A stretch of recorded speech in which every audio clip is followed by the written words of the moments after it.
Diz aí, galera, beleza? Aqui é o Brad. Se você estamos aqui com mais um vídeo de uma nova série bem legal, que eu acho que vai ser bem legal. O nome dela é... vocês vão saber agora. Pixel Arts do Pão! Do Brad, não sei, só o Pixel Arts. Fez a questão. Nessa série eu vou fazer... eu vou explorar o mundo, sabe? Porque Pixel Arts já explora o mundo. Não. Eu vou fazer Pixel Arts como essa daqui que eu acabei de fazer. Desse Steve com R.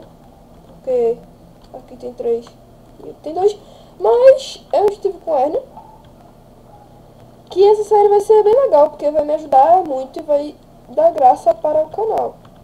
Por quê? Porque eu não sei escrever. Não sei escrever assim. Escrever eu sei fazer pixel art. É diferente. E eu só consegui fazer essa pixel art porque...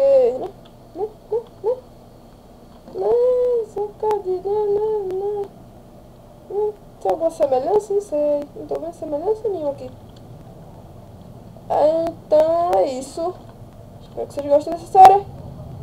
É isso. Valeu. Falou. E fala tchau, Steve. Falou!